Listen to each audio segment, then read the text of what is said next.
Voilà, on vous le promettait il y a quelques instants. On revient donc sur ce nouvel épisode entre Arrimage Québec et la citoyenne Véronique Lalande. Vous le savez, elle parle toujours au nom du comité Vigilance Port de Québec.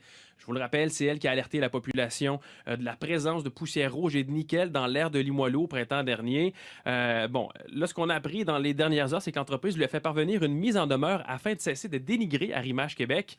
Pour l'instant, il n'est pas question de poursuite, mais bien d'une mise en garde, mais ça reste quand même une mise en demeure qui survient dans le cadre d'un enjeu public contre une mobilisation publique citoyenne. Et pour comprendre un peu l'enjeu autour de tout ça, on s'entretient immédiatement avec Lucie Lemonde. Elle est professeure au département des sciences juridiques à l'Université du Québec à Montréal. Madame Lemonde, bonjour. Bonjour, monsieur. Bon, on ne parle pas de poursuite pour l'instant, c'est important de le préciser, mais certaines personnes parlent d'indices qui pourraient pointer vers la SLAP, là, ce qu'on pourrait appeler une espèce de poursuite bâillon. Qu'est-ce que vous en pensez? Ben, à première vue, cette dame-là, Lalande, a évidemment participé au débat public. Elle a exercé sa liberté d'expression, qui est un droit fondamental. Suite à ça, ben, elle reçoit une mise en demeure qui sera ou non suivie d'une poursuite comme telle. Mais je pense que ça rentre, là, d'après ce qu'on peut voir exactement dans les objectifs qu'avait la loi qui a été adoptée en 2009 là, contre les poursuites bâillons, pouvoir faire rejeter rapidement une poursuite qui a pour effet de brimer la liberté d'expression des personnes dans le débat public. Et on a eu plusieurs exemples au Québec ces dernières années. Je pense à un, par exemple, qui vient de Québec, justement, là, c'était le porte-parole de l'organisme Québec à meilleure mine.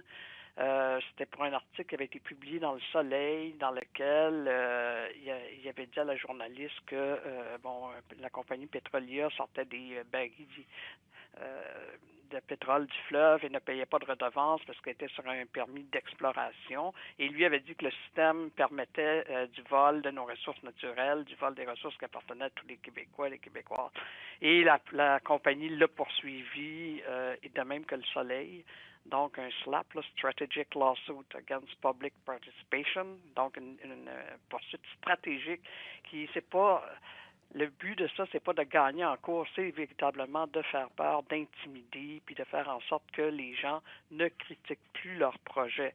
Comme là, ils disent qu'ils sont dénigrés, que c'est de la diffamation, mais en fait, tout ce que cette dame-là fait, c'est de parler ou contre ou les effets néfastes de leur projet, là, des boules de bois, là. Oui, pour donc Oui, c'est le ça. terminal de Alors, granules de bois. ça ressemble vraiment à rentrer là-dedans. Il ne faut pas oublier que, je ne sais pas si vous vous souvenez, il y a une couple d'années, l'administration portuaire de Québec avait demandé une injonction à la Cour pour empêcher l'association de l'île d'Orléans contre le port Méthanier, là, le projet Oui, terminal de Rabasca, Rabasca, oui. et en disant, bon, on voulait avoir une injonction pour les empêcher de s'adresser aux opérateurs de croisière, puis de s'abstenir de faire des commentaires sur l'impact négatif de ce projet Rabasca. Et la Cour a refusé en disant que l'accorder, ce serait brimer la liberté d'expression.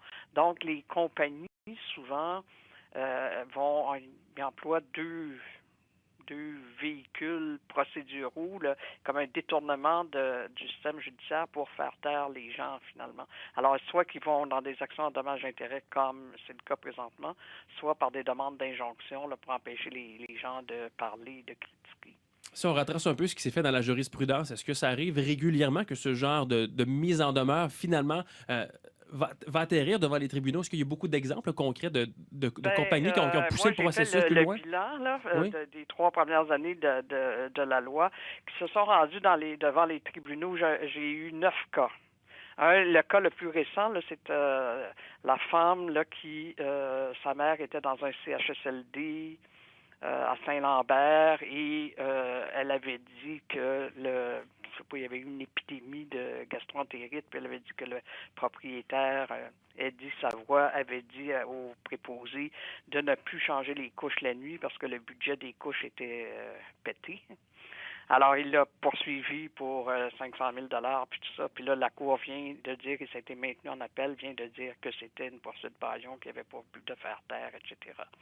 Alors, il y a eu quelques cas au Québec, mais nombreux sont les cas où il y a eu juste des mises en demeure ça s'est pas rendu à procès où il y a peut-être eu des ententes qu'on connaît pas, mais l'effet est quand même là, ce que les Anglais appellent le chilling effect, là, l'effet refroidissant de recevoir une mise en demeure. Je veux dire, pour la plupart des gens qui connaissent moins le droit, là, c'est quelque chose qui est assez impressionnant, là. Surtout quand ils vous menacent de vous poursuivre pour des milliers de dollars. Je veux dire, les gens ont peur. Ils connaissent pas exactement leurs droits et obligations. Ils pensent qu'ils peuvent aller en prison, même à la limite.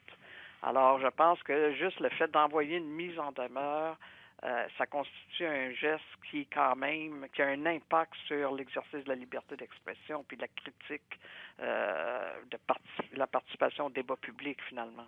Je rappelle que je m'entretiens avec Lucie Lemonde, elle est professeure au département des sciences juridiques à l'UQAM. Madame Lemonde, donc dans le cas qui nous intéresse, c'est-à-dire celui Ouais. d'Arrimage Québec contre Madame Lalande, bon, on l'a expliqué, pour l'instant, ce n'est qu'une mise en demeure, mais est-ce qu'à travers tout ça, on peut faire une certaine lecture à savoir, est-ce que Arrimage Québec se sent véritablement menacé dans un cas comme celui-là, ou au contraire, on veut vraiment juste essayer de faire taire la citoyenne? Ben, d'après ce que j'ai lu dans les journaux, là, évidemment, je suis pas le juge là, à me prononcer là-dessus, mais ça m'apparaît que il n'y a pas de gros termes là, qui semblent avoir été employés. C'est vraiment la critique du projet comme tel. Et des De dire courriels qui ont été envoyés à une oui, tierce c'est ça, on entreprise se laissera également. pas faire des choses comme ça. Là, je veux dire, pour que ce soit de la diffamation, il faut que ce soit une attaque mensongère personnelle, là, tu sais, de s'attaquer véritablement à la réputation de quelqu'un. Là, est-ce que c'est le cas? Est-ce que c'est pas plutôt que les gens de la compagnie ont peur d'un manque à gagner éventuellement ou qu'ils puissent pas mener à terme leur projet? Je veux Mais dire, ça ressemble plus à ça que autre chose.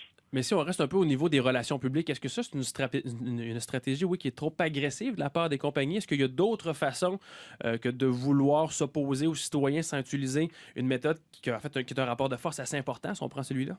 Ben c'est ça. Premièrement, le rapport de force, il est inégal entre il y a un déséquilibre financier évident entre les parties. Euh, je pense que oui, les Américains ont appelé ça des poursuites stratégiques. C'est une stratégie. Je veux dire, s'ils sont pas contents ou s'ils sont pas d'accord avec la position que prend ce groupe-là, le Vigilance Sport Québec, ben c'est de dire en quoi c'est pas vrai, d'apporter sur la place publique des contre-arguments et non pas dans traînant la personne devant les tribunaux qui va prendre ses ressources financières et humaines là, de se défendre de ça. Est-ce qu'en terminant, vous pensez que Mme Lalande devrait être inquiète de ce qui se passe actuellement? Est-ce qu'elle devrait s'inquiéter qu'il pourrait y Ben, avoir une suite des choses? moi, à l'époque, on a eu un projet avec le ministère de l'Éducation. On a fait une tournée provinciale justement pour faire connaître la nouvelle loi et de dire aux militants ou aux citoyens impliqués de ne pas arrêter de parler, de ne pas arrêter leur participation publique, leur critique, tout ça, parce que c'est important dans une société démocratique que si on veut se faire une opinion éclairée sur un sujet, ben qu'on puisse avoir toutes les opinions, puis après on se fera la nôtre, mais c'est pas en faisant taire des gens que ça va ajouter quelque chose. Alors j'espère que Mme Lalande ne se taira pas, que le SLAP ou la poursuite Bayon, si c'en est une, réussira pas. Là. Je pense que c'est important de continuer à faire le travail qu'ils veulent faire, là, de dénonciation d'un projet, que ce soit celui-là ou un autre. Donc, selon la suite des choses, Mme Lemonde, peut-être qu'on va se reparler dans quelques mois. Peut-être. Merci beaucoup de nous avoir parlé aujourd'hui. Merci. Au revoir. Au revoir, c'était Lucie Lemonde. Elle est professeure au département des sciences juridiques à l'Université du Québec à Montréal au sujet de cette menace, de cette mise en demeure qui a été déposée par Arrimage Québec contre la citoyenne Véronique Lalande.